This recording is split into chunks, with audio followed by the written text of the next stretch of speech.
নমস্কার। সংগ্রামী যৌথ মঞ্চের পক্ষ থেকে সুপ্রিম কোর্টের সামনে থেকে আপনাদের সকলকে স্বাগত জানাচ্ছি। আজকে সকলেই দেখেছেন যে শুনানি শুরু হয়েছিল এবং সেখানে যথারীতি রাজ্য সরকার যেভাবে বিগত ৩ বছর ধরে এই মামলাকে বারবার করে পিছিয়ে নিয়ে যাওয়ার প্রচেষ্টা করেছে, আজকেও তার অন্যথা হয়নি। আজকেও চেষ্টা করেছেন যাতে করে এটাকে পিছিয়ে নিয়ে গিয়ে আবার এটাকে ডিলে করতে পারেন, কিন্তু আমাদের আইনজীবীদের প্যানেলের উপস্থিতি বলুন অথবা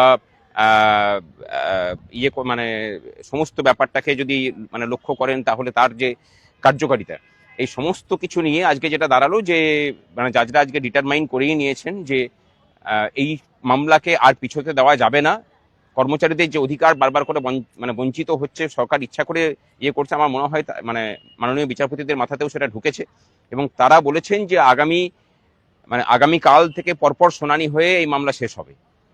আগামীকালকে শুনানি হোক, আমাদের পক্ষ থেকে আইনজীবীরা সম্পূর্ণরূপে তৈরি আছেন এবং এই বিশ্বাসটা নিয়ে পরেই আমরা ময়দানে নেমেছি যে এই মামলাতে আমরা জিতব। এই জেতার জন্য আমাদের পক্ষ থেকে সর্বোচ্চ প্রচেষ্টা হয়েছে। আমরা অনেকে বলেছিলেন, আমরা প্রথমে বলেছিলাম যে করব, তারপরে গোপাল সুব্রমণিয়ামজিকে আমরা নিয়েছি, আজকে উনি উপস্থিত হয়েছিলেন, আগামীকালকেও থাকবেন। কিন্তু এক্ষেত্রে একটা বড় ব্যাপার যে ওনার মতো আইনজীবীর ফিজ জোগাড় করার জন্য আপনাদের কাছে হাত আগেও পাতা হয়েছে, এখনো পাচ্ছি। এটা যদি কন্টিনিউ শুনানি চলে তাহলে কিন্তু আপনাদের সহযোগিতার প্রয়োজন। মানে এই সহযোগিতাটা শুধুমাত্র খুব কম কম করে দিয়ে হবে না, হাত ভোটে না দিলে পরে এই পরিমাণ ফিজ তোলা সম্ভব নয়। সেক্ষেত্রে আমাকে ওনাকে তাহলে মাঝপথে ছেড়ে দিতে হবে। আপনাদের ঠিক করতে হবে যে কোন পথে আমরা হাঁটবো। আমরা জানি যে কর্মচারীদের কাছে আছে, সুতরাং কর্মচারীদের কাছে হাত পাতলে আমরা পাবো। এখনো পর্যন্ত আজকের মতো ফিজটা আমাদের ডিপোজিটেড আছে, সুতরাং সেটা মিটিয়ে দেওয়া হয়েছে।